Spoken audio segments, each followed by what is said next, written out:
नमस्कार साथियों, मेरे YouTube channel story of India में आप सभी का स्वागत है।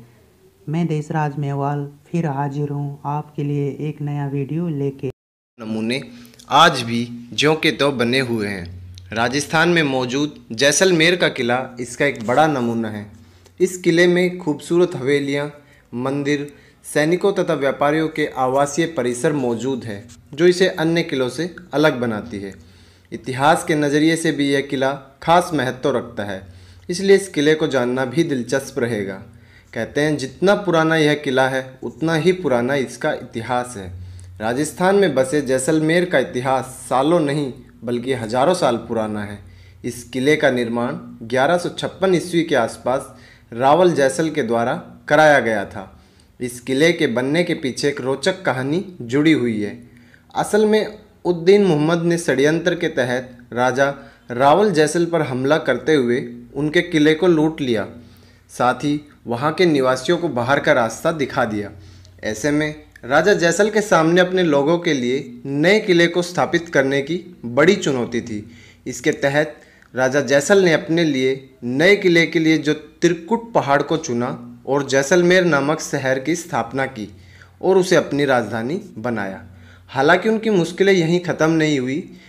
1293 और 94 में दिल्ली के सुल्तान अलाउद्दीन खिलजी के साथ उन्हें फिर से युद्ध करना पड़ा। दुर्भाग्य से रावल जैसल को इस युद्ध में भी हार का सामना करना पड़ा। इस तरह किलों पर मुग़लों का शासन हो गया। हालांकि कुछ साल के बाद भाटियों ने इस किले पर फिर से अपना अधिकार जमाया, क्योंकि इन युद्धों के दौरान इस किले का काफ़ी बड़ा नुकसान हुआ। इसलिए 14वीं शताब्दी के आसपास इसकी मरम्मत का कार्य पुनः आरंभ हुआ।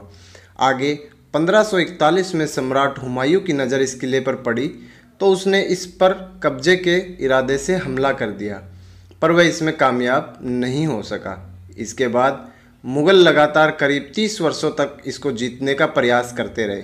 अंततः 1570 में एक संधि के तहत यह किला मुग़ल सम्राट अकबर के अधीन हो गया। 1762 तक यह मुग़लों के पास रहा। बाद में यह महाराज मूलराज के हाथ में आ गया और 1820 में उनकी मृत्यु के बाद उनके वंशज गज सिंह का इस पर अधिकार रहा। भारत पाकिस्तान युद्ध में भी इसकी काफ़ी खास भूमिका रही।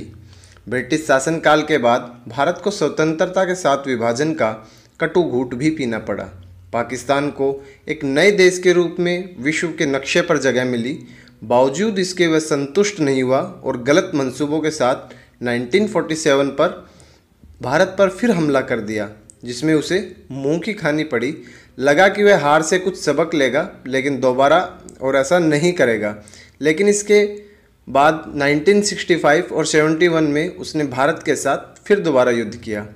1965 और 1971 के युद्ध को जीतने में वैसे तो हमारे सेना के जवानों का पराक्रम ही काम आया, किंतु कहीं ना कहीं इसमें जैसलमेर के किले की भी खास भूमिका रही।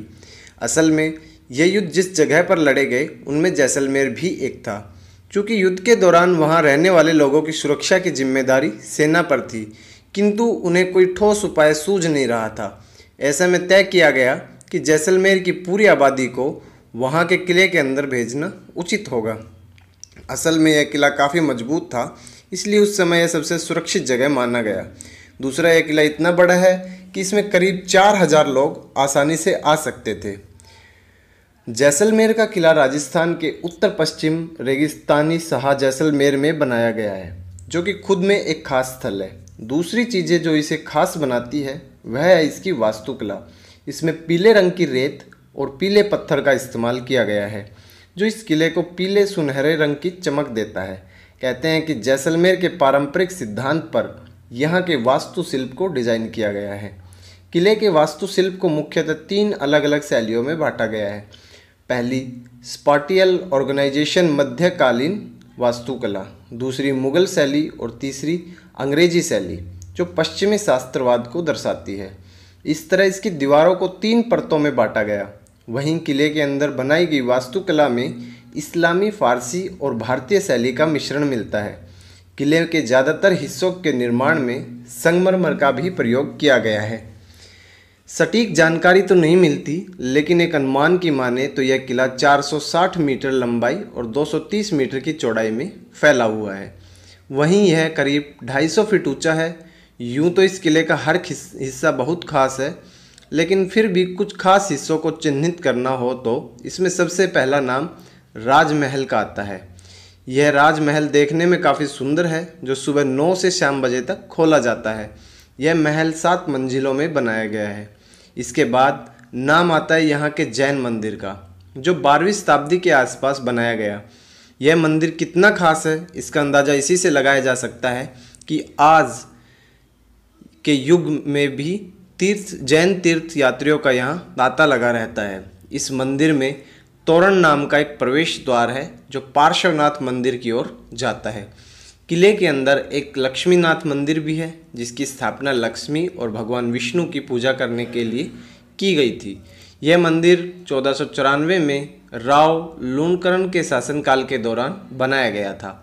इस मंदिर में कई सारे राजस्थानी चित्र हैं, जो प्राचीन काल में लोगों की संस्कृति के बारे में जानकारी देते हैं।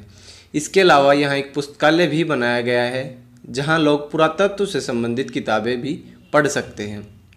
कुल मिलाकर यह किला हर वह खासियत रखता है जो लोगों को इसकी ओर खींचने के लिए ज़रूरी है, फिर चाहे इसका गौरवशाली इतिहास हो, यहाँ की वास्तुकला या फिर यहाँ मौजूद मंदिर ही क्यों न हो। दोस्तों, ये थी आज की वीडियो।